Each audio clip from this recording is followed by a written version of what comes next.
आकाशवाणी रांची से प्रस्तुत है प्रादेशिक समाचार।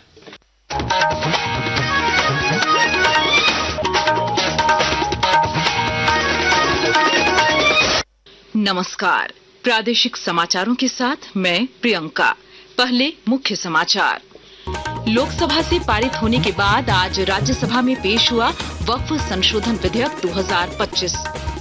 झारखंड राज्य प्रवासी सुलभ सहायता योजना की शुरुआत करेगा श्रम विभाग।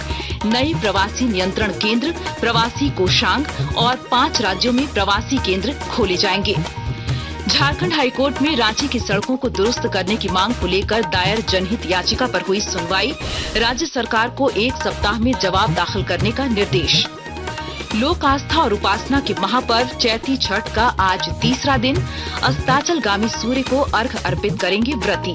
और इंडियन सुपर लीग के सेमीफाइनल में आज जमशेदपुर एफसी और मोहन बागान की टीम होगी आमने सामने।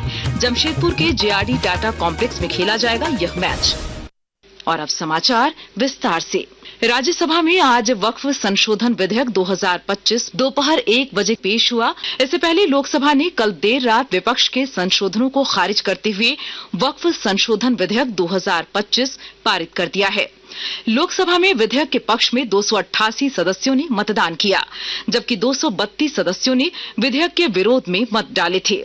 इस विधेयक का मकसद विरासत स्थलों की सुरक्षा और सामाजिक कल्याण को बढ़ावा देने के साथ ही वक्फ संपत्तियों का प्रबंधन सुव्यवस्थित करना है। श्रम विभाग द्वारा झारखंड राज्य प्रवासी सुलभ सहायता योजना की शुरुआत की जाएगी।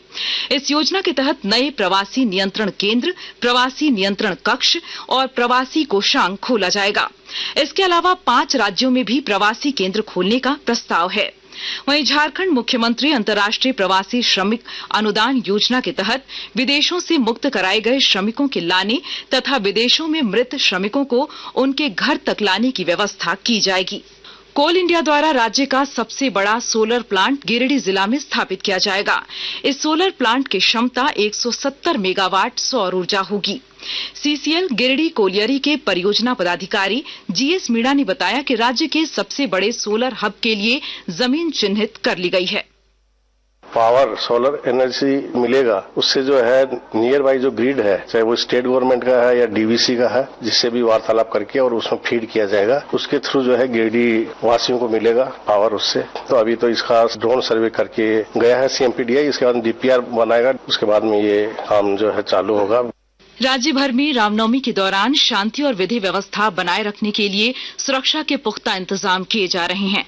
इस सिलसिले में सभी जिलों के पुलिस प्रशासन को अलर्ट मोड में रहने को कहा गया है। हजारीबाग में 20 तथा गिरिडीह में 5 पुलिस उपाधीक्षक प्रतिनियुक्त किए गए हैं। दुमका के पुलिस अधीक्षक ने बताया कि यहां रामनवमी को लेकर शांति समिति की बैठकों के साथ सभी थानों को 24 घंटे सतर्क रहने का निर्देश दिया गया है। रामनवमी, मुहर्रम और अन्य जो ऐसे त्योहार जो सड़कों पर जुलूस के रूप में निकलती है, उसमें विशेष एहतियात हम लोग को लेनी पड़ती है और उसके लिए हम लोग जितने कदम सुरक्षात्मक अपनाना है उसको हम लोग अपना रहे हैं। बलों की प्रतिनियुक्ति हो। वन विभाग द्वारा हजारीबाग में कन्हरी पहाड़ के जैव विविधता के संरक्षण के लिए जागरूकता प्रशिक्षण का आयोजन होगा। इसके लिए स्थानीय प्रजातियों का पौधरोपण, संरक्षण और रोजगार सृजन की योजना तैयार होगी। आकाशवाणी के ताजा तरीन समाचारों के लिए आप हमारी वेबसाइट newsonair.gov.in पर लॉग ऑन कर सकते हैं। ताजा समाचार X handle @AIR news alerts और Facebook page All India Radio news पर भी उपलब्ध है। आप प्रादेशिक समाचार एकांश के एक्स हैंडल @AIR न्यूज_रांची और Facebook page Akashvani news Ranchi, Instagram page तथा YouTube channel AIR news Ranchi पर भी हमारे बुलेटिन सुन सकते हैं। प्रादेशिक समाचार आप आकाशवाणी रांची से सुन रहे हैं। झारखंड हाईकोर्ट ने राजधानी रांची के जर्जर सड़कों और संपर्क पथों को दुरुस्त करने की मांग को लेकर दायर जनहित याचिका पर सुनवाई करते हुए राज्य सरकार को 1 सप्ताह में जवाब दायर करने का निर्देश दिया है।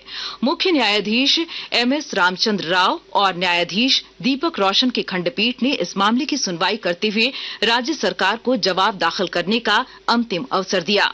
अगली सुनवाई 9 अप्रैल को होगी। रांची जिला के पिठौरिया थाना क्षेत्र स्थित हिट बालू टोली में 1 अप्रैल को सरहुल शोभा यात्रा के दौरान हुई झड़प को लेकर आदिवासी संगठनों ने 24 घंटे में सभी आरोपियों को चिन्हित कर कार्रवाई की मांग की है। केंद्रीय सरना समिति के अध्यक्ष अजय तिर्की ने कहा कि अगर हमलावर नहीं गिरफ्तार होते हैं तो उग्र आंदोलन किया जाएगा। आदिवासी का सबसे बड़ा त्योहार है सरहुल, और इस त्योहार को हम लोग किसी भी प्रकार से खराब होने नहीं देंगे। हम साफ तौर से कहना चाहते हैं पूरे समाज के लोगों से, और जो अन्य समाज के जो लोग हैं उनसे भी कहना चाहते हैं। अरे बैठ के तो बीच युद्ध देते लोग शांत हो गया है, तो ये कौन सा बहुत बड़ा बात है?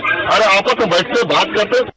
बोकारो स्टील प्लांट बीएसएल में नियोजन की मांग को लेकर विस्थापित अप्रेंटिस संघ का अनिश्चितकालीन धरना आज से शुरू हो गया है।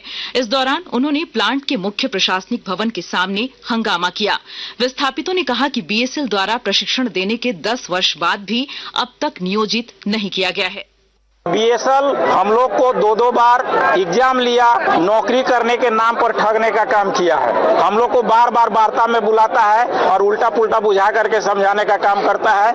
हम लोग का यहाँ बाप दादा का जमीन गया, सब कुछ गया है। रोजगार देने में इनका कितना ही हो रहा है। आज 10 साल से बोल रहा है कि आज देंगे कल देंगे, दे 10 साल तक बीत गया है, लेकिन कहीं कुछ नहीं हो रहा।